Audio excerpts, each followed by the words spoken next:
What's up, everybody? It's your boy Melvin here for another review, and this time I'm doing something different.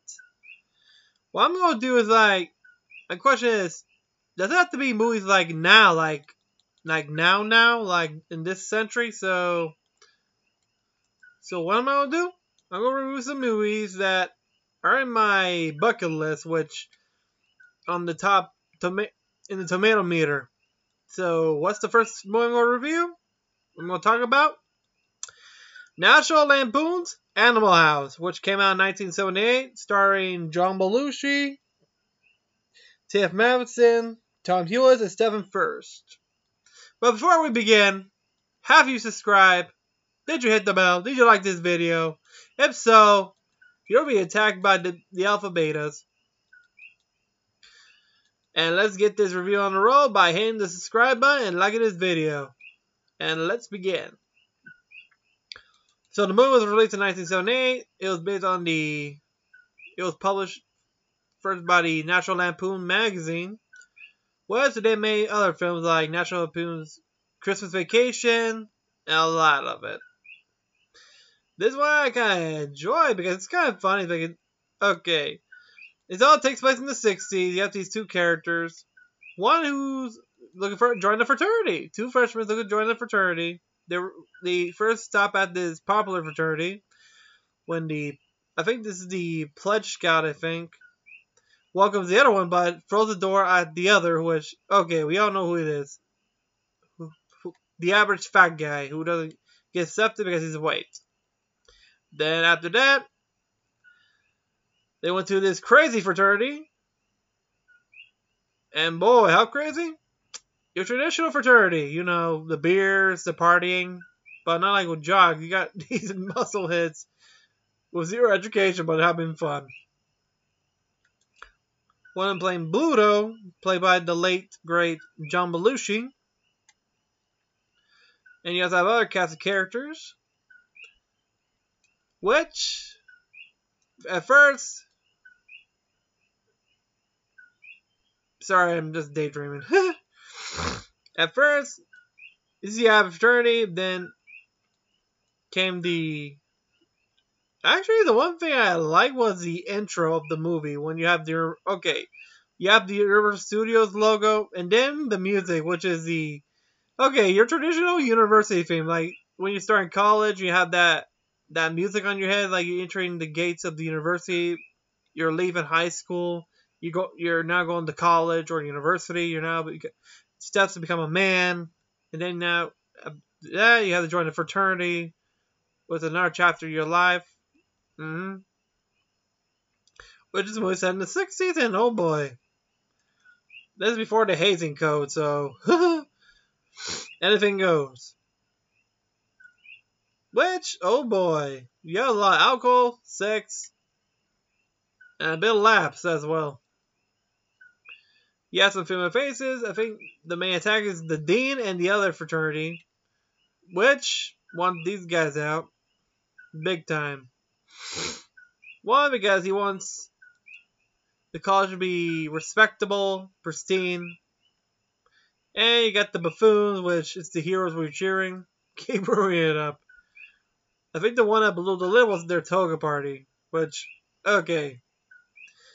You gotta admit, it was pretty funny when John Belushi's character grabbed the guitar from one of his other frat brother and smashed it. Yeah, walking downstairs, grabbed the guitar peacefully, and then smashed it to smithereens. Then came the tricky part. One of them invited the dean's wife, and oh boy, they went giggity. And the other one, well, he was having second thoughts because he wanted this girl. I think she passed out from being drunk. He was about to see some tits. Then his conscience got the best of him. One said, if it was the angel saying, don't do it, you'll be damned. And the other guy said, go ahead, grab them tits, grab them, squeeze them. You're not going to find any of them like those anymore. He says not to.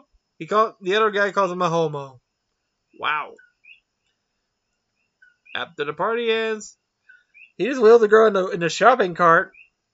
As for the dean's wife, he's talking to the mayor, who the mayor's wife went to the party. And he's drunkenly laughed stupid. I mean, literally. There was a hearing that expelled all of them, which it was actually the dean's trick to get rid of them. After that, I think one of the members was dating one of the jocks' girl. They actually made a trap and beat the hell out of the other guy. When they brought him back, they are going to get their revenge by sabotaging the parade at the town. Which was pretty cool, actually. I get props. It is pretty cool. Everything's first. You got a bunch of parades. Some typical 60s stuff like girls wearing these, these old school air waitresses uniforms. The traditional, you know which one. The one someone like Jackie Kennedy wore on the day her husband got assassinated. That type of dress. Then you had the military, those who are being drafted. Oh yeah. I didn't forget the drafting. Led by Colonel Mienermeyer. Yeah. I forgot those boys. I think I recall they accidentally killed the horse and they tried to pull a prank. Instead, they just accidentally killed the horse and left the dead horse in the dean's office. And you had the janitor measuring the size of it. Oh, how big you want this coffin for the horse? Okay, back to the parade. They all wearing camo. They start one by one preparing the plot, putting chains on each parade, and I don't know why nobody knows it. They're doing this in plain sight, literally. You're just like there. They don't even care.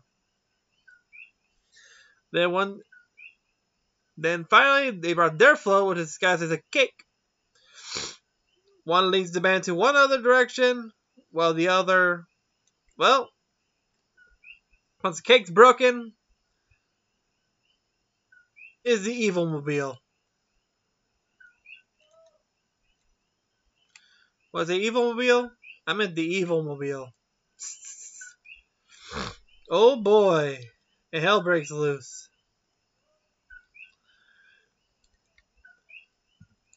Ugh, sorry. I burped.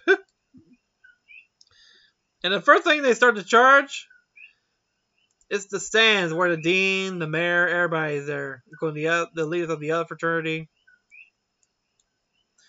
Oh boy. They just went full steam right there. With a nice whistling, they even sawed off the founders of the university's head and put it as a head ornament of the car. Which is pretty funny. Nice style, though. But yeah.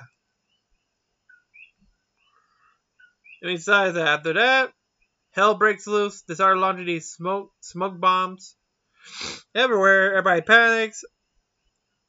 The whole town gets wrecked. And one by one, the one thing I like is what happens to them after the events. Like what they did after their college days. One became successful. As for the colonel, well, you ever seen the Twilight Zone movie? The Vietnam scene when they said they murdered their leader? Yeah, it's the same Mienermeyer. So I think this movie and the Twilight Zone movie is connected. So that's pretty funny. Nice touch. And yeah, they got others, like one of the leaders of the fraternity ends up in jail, and he was actually one of the parties, one of the cabinet members of Richard Nixon, which, oh boy. One became a photographer, another a gynecologist. As for Bluto, and the girl he managed to capture, which he was stalking her, he was looking through her window, watching her undress. If you don't know what I'm talking about, you ever seen Family Guy where Herbert the pervert was staring Chris He looks back at us, breaking the fourth wall. Yeah, that's where it came from. You can thank John Belushi for making that look. But he was looking at women, not a kid. Which he falls backwards, which I didn't. Why did nobody heard that thump? After that, I think for him, he and the girl I think he became a senator. So, wow. For a guy who doesn't know shit, with a low education, became a politician? Success. Now, the one that no one knows what happened. Knows this guy on the motorcycle. Which, D-Day, they call him? Oh boy. But yeah. Animal House? I recommend it. If you guys are into one of these comedies, like strong comedies, which involves sex, raunchy comedy from the 70s. This is from 1978, so it's close to the 80s right there. Okay, it's a bit of warning. This ain't for the ones who are a bit too sensitive. Yeah, I'm talking about you, Karen, Becky, Brad, the Snowflakes. Yeah, those are the guys that get ultra too sensitive. They're the types who like the type of comedy, like Dave Chappelle's comedy. Screw them. Comedy is comedy. It's about the time to make people laugh.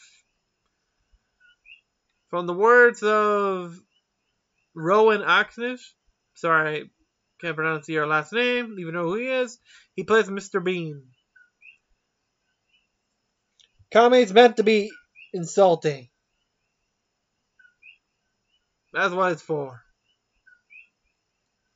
But yeah, if you guys have seen the movie, like when you look at through your parents' movie collection, you find the movie and VHS or DVD, from my generation. And those who have actually seen it, tell me which part you liked by the comments down below. And yeah, I recommend the movie.